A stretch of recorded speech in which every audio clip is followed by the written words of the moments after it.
Welcome to the Prophet Podcast, everything NFL and fantasy football related all year long. With your host, Calvin Wright. Welcome back, everybody, to the Prophet Podcast. Holy smokes, guys. It's NFL game day. Oh, man, it feels amazing to say. We're here. We're on the dawn of NFL Week 1. It is officially upon us. Tonight, we've got the Kansas City Chiefs and the Houston Texans battling it out. Guys, I will admit, there were times where I thought we may not get here. There were times when they announced that we can't ever go outside again that I thought to myself, the NFL season might not happen. But here we are. And the NFL season is full steam ahead. They cannot stop the train. It's out of the station. Preseason canceled. Who cares? We're to week 1. We made it. We're going to go over it on the podcast. We're going to talk about the first 8 games. We've got the Houston, Kansas City game, Seattle, Atlanta, Cleveland, Baltimore, Jets, Buffalo, Vegas Raiders, Carolina. Or yeah, that's Raiders. Yeah. Changed their little, Oakland to Las Vegas. Confused me for a second. Chicago, Detroit, Indianapolis, Jacksonville, and then Green Bay, Minnesota. The first 8 games that we are going to be going over, starts and sits in each matchup, things to watch for, tips on how to start your lineup in week 1. And I also want to mention the podcast schedule. Thursday, we're going to usually have a show where we open up with a voicemail segment where we talk to people, which may not be the best idea. They'll be pre-recorded and we'll screen them, so it's not going to be completely live. No way I'm doing that on the show. But we're going to do a Thursday voicemail session. We're going to have part 1 of the matchups, and then we're also going to have Fantasydocs. Usually, Dr. Nithin Natwa from Fantasydocs will usually come in and do an injury report with Fantasydocs. That's a big new segment of the show. That has been pushed to Friday, tomorrow, that podcast, for the simple reason of there haven't really been many games yet, obviously. So not many injuries to talk about. We wanted to wait till Friday after the Thursday night game and set you up with the best possible information, because you're not, usually want to do it earlier because they're waiver acquisitions, they're trades, the Thursday night game. But this week, we haven't had any games yet, so we got to wait for things to shake out. But that will be happening on Friday, and we also aren't having the voicemail session, because the voicemail session will happen, after games happen. They'll be about this coming week, and I didn't feel like sorting through a mess of, does my team look good? It's this guy and this guy. I want to make them interesting, so we're just sticking to the matchup stuff for today. But tomorrow, on Friday's podcast, we will have Fantasydocs in on here to go over the injury report. Also, on Friday, there are a couple more things we're going to be doing. On Friday, we've got the matchup preview part 2, where we will go over the last 8 games of the week. And then we'll also have studs and duds, players that I think are just going to completely be bad. And then some players that, we may be saying start them, but they're guys that I think are going to absolutely blow up. An example of that is Will Fuller. He's usually a stud or a dud. He's either one of those. Mediocre is not in his vocabulary. And then we're also adding a special segment called the Kicker Report. This is the most anticipated thing in the history of the universe. And it's exactly what it sounds like, the Kicker Report. So it was last year, a good friend of mine said, Calvin, you think no one ever tries to figure out the kicker just because they've always been told since day 1 of doing fantasy that you can't predict kickers, that you just choose a kicker on your favorite team or someone who's accurate and just hope for the best? And I said, yeah, that's because you can't predict them. It's impossible. I said, but why do you think that? Have you ever tried? I said, no, I haven't tried to predict kickers, but it's I started thinking, is it impossible, or have I just never tried? Have we just been taught to never try to figure out who to start a kicker? I started thinking about it. Kicker can have a huge impact on your fantasy week and your fantasy season. They can score upwards of 20 points. That's an RB1. And no one tries to figure out the kicker position. So the Kicker Report is going to solve that issue. I have created, with 3 other highly touted Instagram analysts, I've created a kickers only fantasy football league with the specific purpose of analyzing and diving deep into kickers. And I will share my findings. Every Friday afternoon, I will talk about the kicker report, which is where I give you what is going on at the kicker position. How do you analyze the kicker position, and who do you start at the kicker position this week? Because there's got to be a science. There's got to be a method to the madness. And if you can somehow figure it out, it's an extra 20 points every week on top of your starting lineup. It's worth a shot, guys. So the kicker report that is highly anticipated, we'll get into that tomorrow too. Well, we don't have any information yet. So next week, next Friday, we'll get into first kicker report.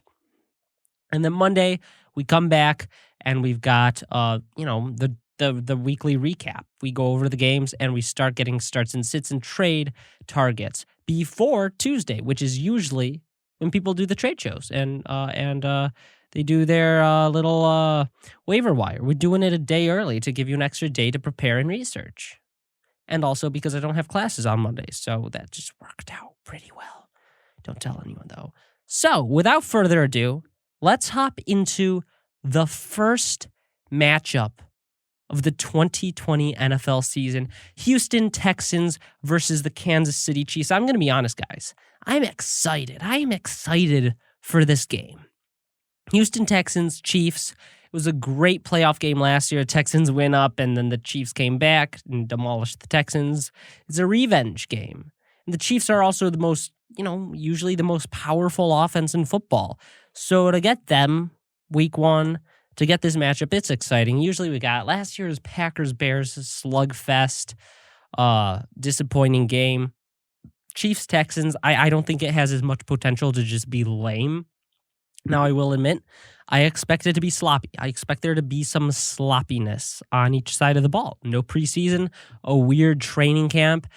They're not going to be on their A game, but they're 2 good offenses that are going to put up points, and that is exciting. And there are a lot of fantasy football guys to talk about in this matchup. A lot of fantasy guys that are going to have impacts and that are in your lineups. And you're probably wondering, do I start this guy or this guy? And that is what I'm here for. So, Chiefs, Texans. Week 1 starts and sits at the quarterback position. We're starting Deshaun Watson and we're starting Patrick Mahomes. If you have them, you have to start them. Really a no-brainer. I will say a lot of people may be worried because Brandon Cooks is out and Hopkins is gone. I actually am not super worried about Watson. I think he comes out and lights it on fire. Just got the contract, just got the money, showing he is worth it. He doesn't need receivers to be good. He's going to light it up. Fully confident in Deshaun Watson and Mahomes, no-brainer. You're starting them, but I just want to say, if you're worried at all about Watson, don't be. I think you should start him, and I think you should expect a good performance. Now, the running back position is pretty interesting. You got David Johnson on the Texans sides, and Clyde Edwards-Helaire is the presumed main guy for the Kansas City Chiefs.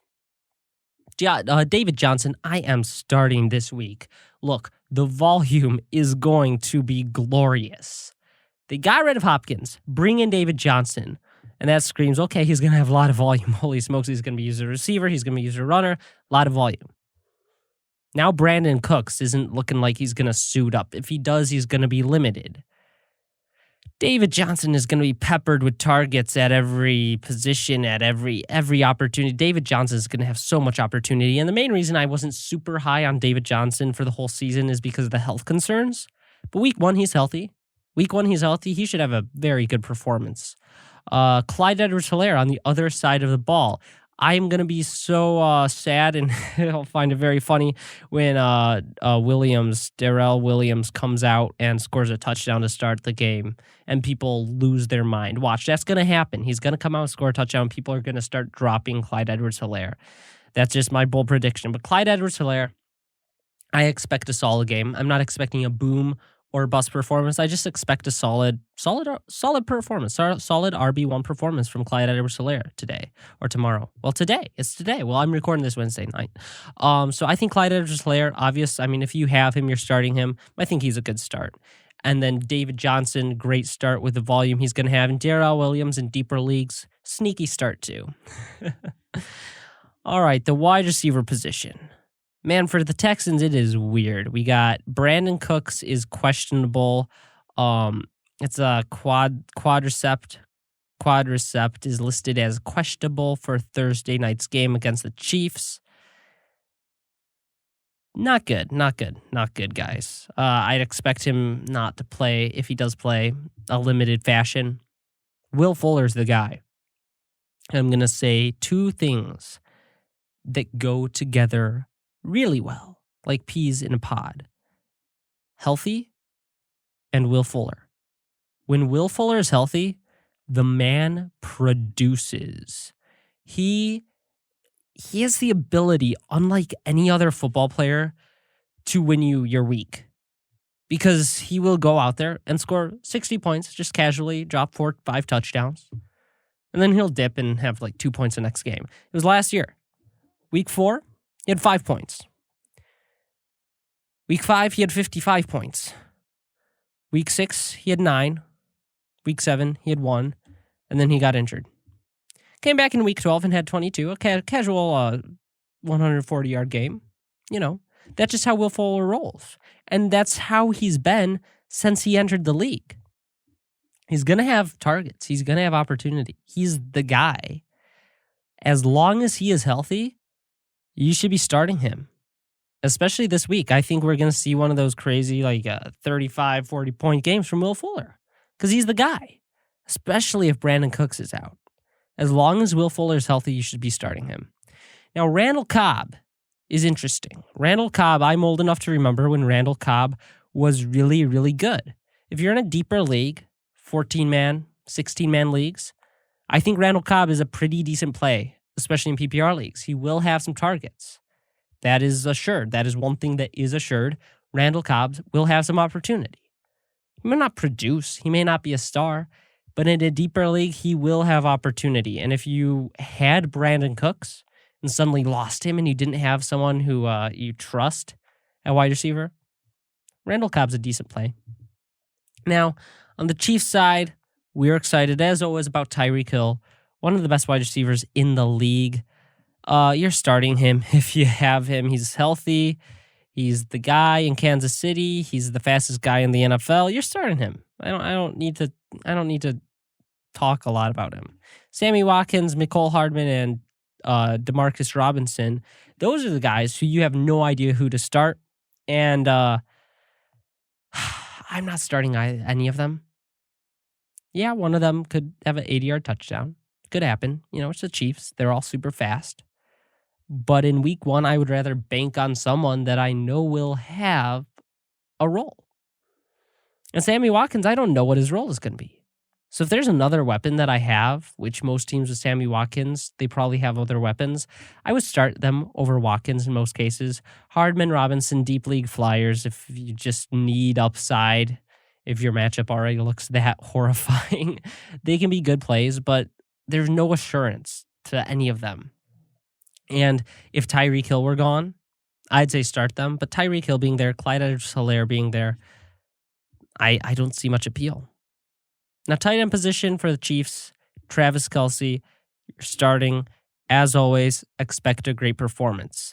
Texans side of the ball with the tight end, I'm going to be honest, I don't even know who their tight end is. I think it's Darren Fells. Who's the Texans tight end? What on earth? Jordan Atkins and Darren Fells, I guess. It's a duo. I'm not starting either of them, and I doubt anyone owns them. Deal? Let's just leave it at that. Watch one that's going to get 25 points. All right, so moving on. Oh, who am I taking in this game? Who's going to win? I got to go Kansas City. I don't see a way Houston wins. All right, going on next matchup of the 2020 season. Seahawks versus Falcons. We got Russell Wilson and Matt Ryan at the quarterback positions. I'm starting both. Both are proven assets. Both were drafted to be starters on your team. I'm confident in both to put up a good performance. I'm not going to talk a ton about them. I start them. Now, running back position is where it gets interesting. This is where we get to the guys who are really, really good but might be injured. The guys who are always good but might have a serious leg injury any week. Chris Carson, the main guy on the Seahawks, and Todd Gurley, the main guy on the Falcons. And I'm going to be honest, in week 1, I am starting both. Both of them are allegedly healthy. Both should have good roles. I'm not too worried about Carlos Hyde or Travis Homer or Brian Hill on the other side or Ito Smith. So I'm starting both. I'm not expecting huge games from either of them, but I think you should start them based on where you drafted them. And if you have them, you probably don't have like another running back behind them that you can start. A season long, not super high on them. I've talked about them a little bit, but week 1, you can start them. Good starts. They both get the starts. Wide receiver position. Here we go. Here's where the fantasy value is.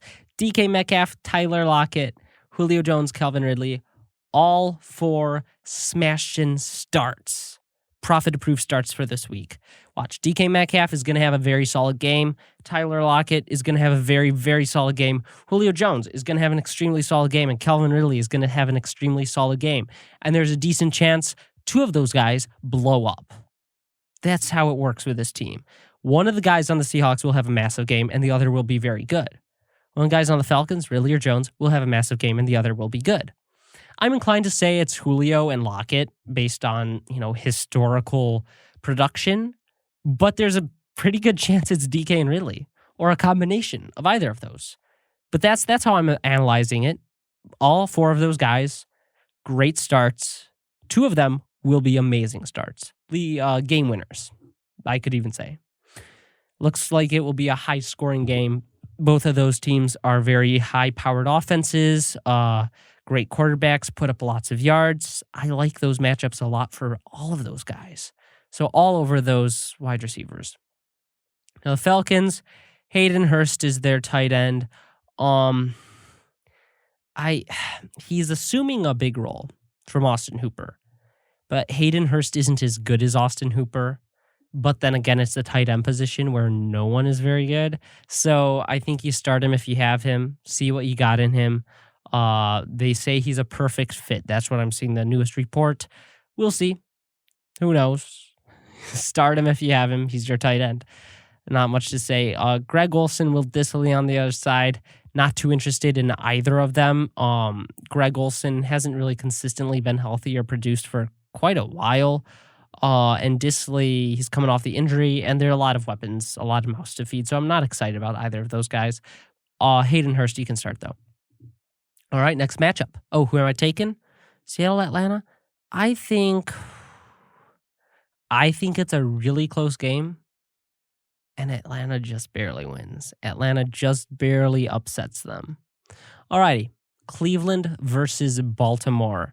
We got the epic battle, the 2 best quarterbacks in the NFL, Lamar Jackson and Baker Mayfield. Who's going to win? I'm taking Ravens. Anyways, are you starting Lamar Jackson? I know that's why you're listening to this podcast. You can't decide if you should start Lamar Jackson. Going to give you some highly touted analysis right here. Yes, we're starting Lamar Jackson. Baker Mayfield, not excited, but he's startable, especially in a 2-quarterback league. Should be solid QB2, top 24. Nothing great though. Lamar Jackson, he'll be good. He may be pretty good. He might have some rushing ability. We'll see. I'm just kidding. Yes, of course, start Lamar Jackson.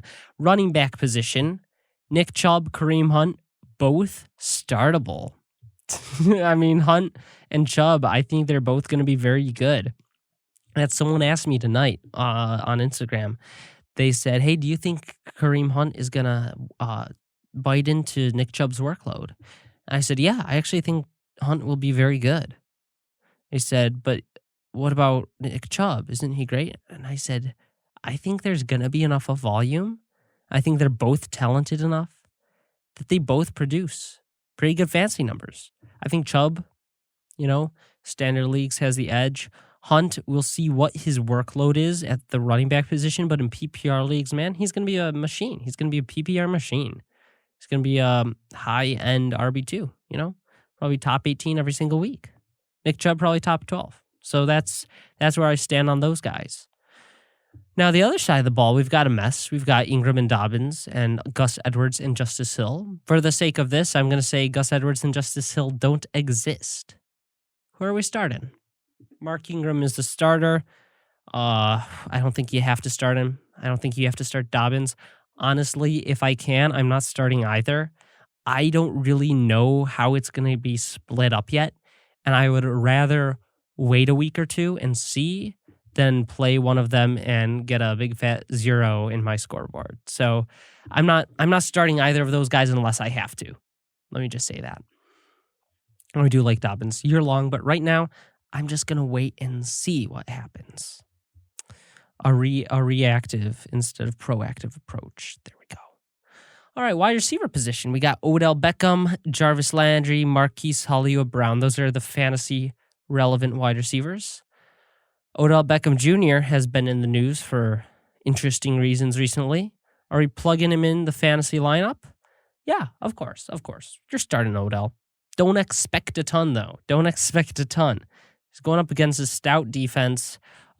There's Nick Chubb, Kareem Hunt, Jarvis Landry, Austin Hooper, and Baker Mayfield is a little iffy, a big question mark. Stefanski is a big question mark, too. How is this offense going to run? So I'm starting Odell. Expect wide receiver 2 numbers. Nothing amazing, but, he'll be good. He'll be startable. Jarvis Landry, same thing. Solid wide receiver 2.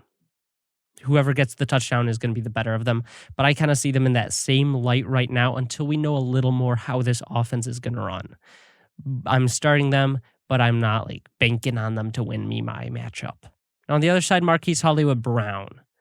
What do we think of him? I made him my guy, so I'm starting him. He has assured volume. He's the wide receiver 1 for one of the best offenses in a pretty decent matchup. I'm starting Marquis Hollywood-Brown with full confidence this week. There we go. On to the tight end position. Austin Hooper and David Njoku and Mark Andrews. Not starting Njoku. If I have Hooper, I'm starting him. And if I have Andrews, I am definitely starting him. Andrews was great last year. People forget how great Mark Andrews was. He kind of went unnoticed. He finished as the number 2 overall tight end.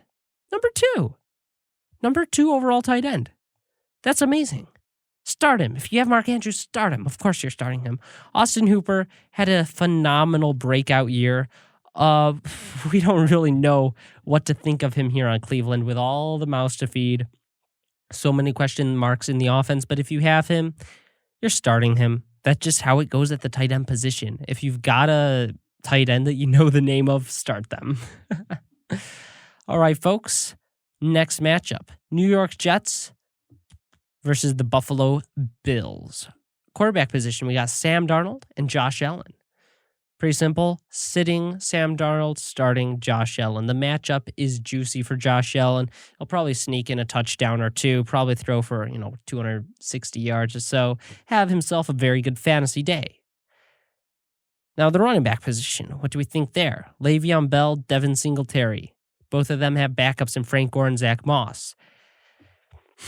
It's pretty gross. I'm going to be honest. As a Le'Veon Bell owner, it is gross. As someone who endorsed Le'Veon Bell just a week or two ago, it's gross.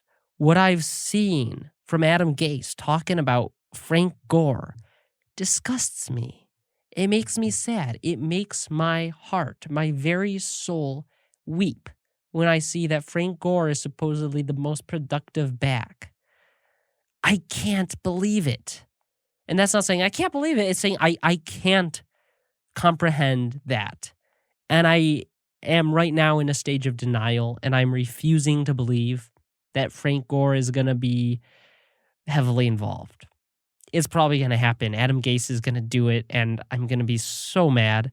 But right now, I'm just pretending like Le'Veon Bell will be the guy. And I'm starting him. Because if we have him, we probably have to start him. Not because I think he'll do super well. I'm starting Le'Veon Bell because if you have Le'Veon Bell, you got to start him probably. Now, if you have a backup, 3rd string running back, 4th string running back who's really, really good, then congratulations. But Le'Veon Bell is kind of the definition of running back purgatory. At least right now, that's how I think of him. As in, he's not running back hell. It's not like you can bench him. He's not droppable. He's not destroying your lineup. But he's not in heaven. It's not glorious. There's nothing good about it. It's just kind of this middle line. And we're hoping that I'm trying to remember the doctrine.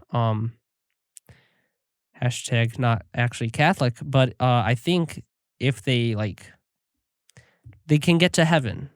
I'm not sure how it works. I'm not an expert on purgatory, guys, but I know in the doctrine they can get to heaven. That's what we're hoping for Bell. We're hoping the situation can get there. But right now, it's purgatory for Le'Veon Bell. But you have to start him. You're stuck in purgatory with Le'Veon Bell. And Adam Gase is the devil. I don't know what. We're starting him, okay? I have no clue what I was trying to. I started going one direction and started thinking this isn't working, but it was too far in. Next, Devin Singletary. I am not starting this week with confidence. I don't think he's going to have a great week, guys.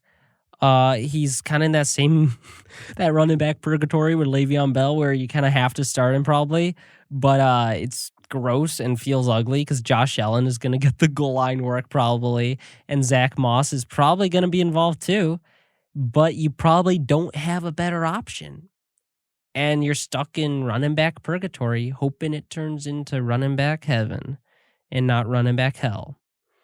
But Adam and Gase is involved, so we kind of know where it's going. Anyways, let's move on to the wide receiver position. Jamison Crowder, Brashad Perryman, Denzel Mims. Who am I starting there? I'm starting Crowder. I'm not starting Perryman, and I'm not starting Denzel Mims. I have zero confidence in any of them. Jamison Crowder, PPR machine, but that's as far as his capabilities go for this matchup. Bills, great defense, not super excited. Bills side, Stephon Diggs, John Brown, Cole Beasley. Cole Beasley, deeper leagues, good PPR target. You can start him as a wide receiver 3 flex. John Brown, decent wide receiver flex, I guess. Stephon Diggs, decent wide receiver 2 flex. Not super excited about any of those guys, but I mean, Josh Allen's overthrown targets have to go somewhere, and I guess it's going to be Stephon Diggs. So I guess starting Diggs, probably not starting Brown, probably not starting Beasley, but you can. All right, who do I think wins? Bills are going to win that. All right, let's move on to the Las Vegas Raiders and the Carolina Panthers. This is going to be an interesting game. This is going to be a very, very interesting game because the Raiders are pretty horrible in the past, but there's a lot of hype about them, and rightfully so. We got Josh Jacobs, we got Henry Ruggs, we got Hunter Renfrow, the young guys coming in. We got Derek Carr, who there's a lot of Derek Carr hype, which feels gross, but is deserved. I will say it is deserved. What do I think of them? Do I think they pull off the win over Teddy Bridgewater and the Panthers? No, there's no way. Christian McCaffrey is going to run all over them. DJ Moore and Robbie Anderson are going to gash the defense, and Bridgewater is going to carry himself to a very respectable top 15 quarterback performance this week. That's my prediction. McCaffrey, you're starting. DJ Moore, you're starting. Deeper leagues, wide receiver 3 flex. Robbie Anderson, you're starting in hopes of upside. Raiders side, Derek Carr, you can start. I wouldn't personally. Josh Jacobs, definitely start. He's probably going to be a top 5 guy. Honestly, he's so good. He's so good. As long as he's healthy, you got to start him. Henry Ruggs, not starting yet. Not confident enough. And Hunter Renfrow, I'm not starting yet. I hope he gets there. But right now, we can't start them. Tight end position, Darren Waller.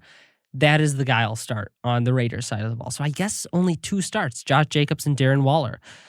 A lot like last year. I know we're supposed to assume that Renfrow and Ruggs are going to be great, and they may be. But I can't start them week 1 when we have no clue what this is going to look like. But Darren Waller, dude is a beast. He's basically going to be the number 1 receiving option again, especially week 1 before these rookies get settled. And I think he's going to have a phenomenal season. So I am definitely starting Darren Waller. All right, we have a couple more games. Chicago versus Detroit. Gross. I'm just upset because I expect this will be the game that they put on my local channel or something. I just have a bad feeling that this is going to be the game they shove down my throat. All right, Nick Foles and Mitch Trubisky. Oh, gosh. Sit and sit. Not starting. Not interested. No way, no how. Matthew Stafford. Start. I am starting Matthew Stafford. Dude is a phenomenal quarterback. As long as he's healthy, he's a top 12 guy week in, week out. Start him with confidence. Running back position. Holy smokes, this is ugly. Tariq Cohen and David Montgomery on one side. And Kerryon Johnson, DeAndre Swift, and Adrian Peterson on the other side. I just want to gouge out my eyes looking at that. Look, this is so gross because they're startable guys. You probably got to start Tariq Cohen as your flex if you have him in PPR league. And you probably have to start him as David Montgomery. And it's going to feel awful. And the results will probably be awful. Kerryon Johnson, I hope you don't have to start him. If you have to start Kerryon Johnson, if you have to start any running back on the Lions, I feel so bad for you.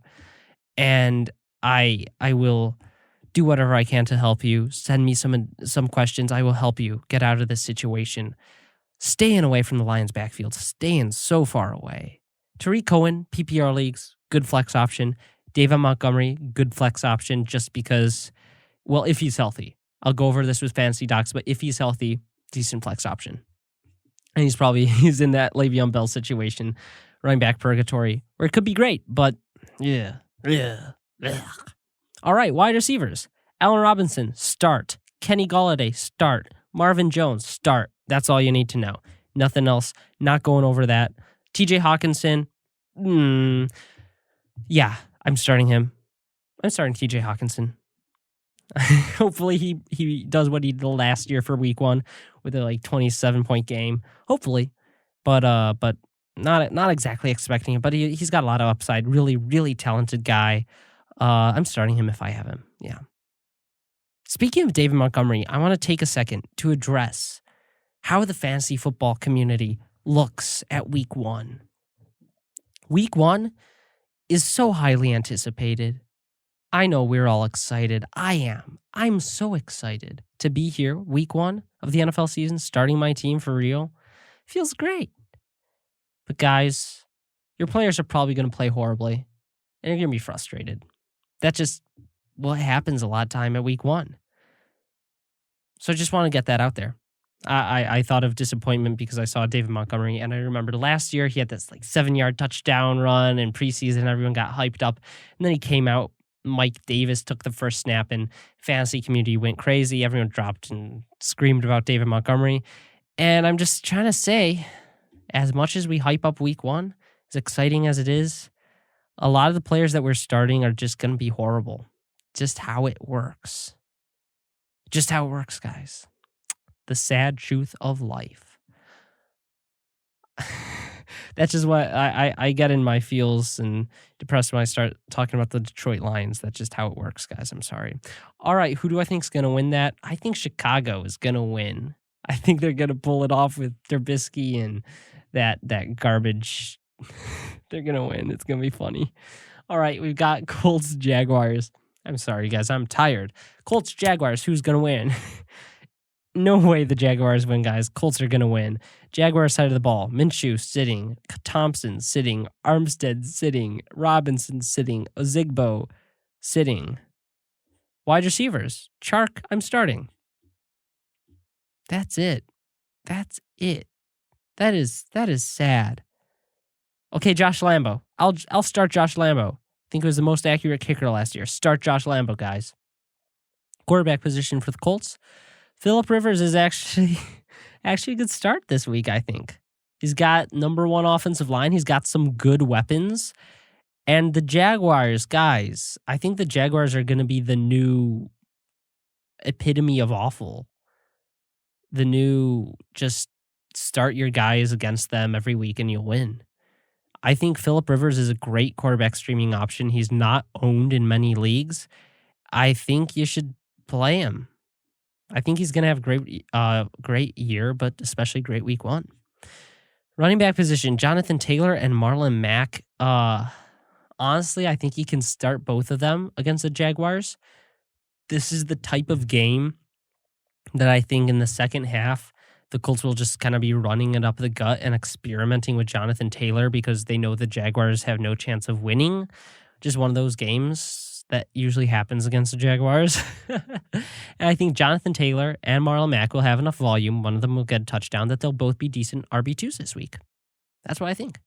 And I'm starting Taylor in a league, so not confident in him right now, but I think the matchup and everything is going to work together to provide a pretty safe situation for Jonathan Taylor. Now, the wide receiver position, T.Y. Hilton, I am starting. Latest news, T.Y. Hilton playing lights out in camp with new quarterback. That's what I like to see. I mean, last year when he was on the field, he was good. Week 1, 28 points. Week 2, 14. Week 3, 20. He got banged up, came back week 7 after by 19 points, got banged up again, and didn't really get on the field consistently. But if he's healthy, which he is right now, as quarterback his time, Phillip Rivers is a big upgrade from Jacoby Brissett in my eyes. I am in on T.Y. Hilton this week, especially in this matchup. T.Y. Hilton is profit approved for week 1. And Josh Lambo is too. Those two guys are profit approved. And the Colts are going to win. All right. Last matchup for this podcast, because we're closing in on 40 minutes. And I usually try to keep this below 45 minutes. Sometimes we run a little over, sometimes a little shorter. Packers, Vikings. I think Packers are going to win. Aaron Rodgers is going to have a huge game. Aaron Rodgers is going to come out so mad and just ready to prove himself, which is crazy. Thought that Aaron Rodgers has to prove himself. I mean, even last year, he was the number 9 overall quarterback. Come on, guys. You're really doubting Aaron Rodgers? He's going to come out and play lights out. He's going to be like perfect completion percentage, 3 touchdowns. He's going to be amazing. Start Aaron Rodgers. Aaron Rodgers is another profit-approved boom quarterback of the week. Aaron Rodgers. I'm really confident that Aaron Rodgers has a great performance against the Vikings. I think he proves himself. He says, hey, guys, I'm still good. And the fantasy football community will go, whoa, Aaron Rodgers still has it. I'm going to say, yeah, guys, he never lost it. You got to be kidding me. A little rant there, but yeah, start Aaron Rodgers this week. Same with Kirk Cousins. Kirk Cousins is such a good quarterback, and I always get hate for saying that. But Kirk Cousins is a good quarterback who deserves to be started. Okay? If you have Kirk Cousins, start him. All right, running back position, Aaron Jones, Jamal Williams, A.J. Dillon. I feel like A.J. Dillon will get a touchdown and like 2 yards, but I'm not starting him. Same with Jamal Williams, not starting him. Aaron Jones, we're starting if you have him. Of course, you're starting to start your studs, especially week 1. Same with the Vikings side. Alexander Madison, he may have some sneaky value in deeper leagues, but I mean, you can say that about every player. That's a fantasy football secret. If you don't know what to say about a player, say, in deeper leagues, he may have some sneaky value, especially if it's PPR. That's pretty much everyone. But Dalvin Cook, fully bona fide star. We're starting him. I've got him in a couple leagues, actually. First time I've actually had Dalvin Cook in a league. It feels good. It feels good to know I have Dalvin Cook. Watch, he's probably going to get injured again, but as of right now, it feels good to have Dalvin Cook, and I'm starting him. You should too, of course. Wide receiver position, Adam Thielen and Devontae Adams, both lock-loaded starts. Devontae Adams is going to have a phenomenal game.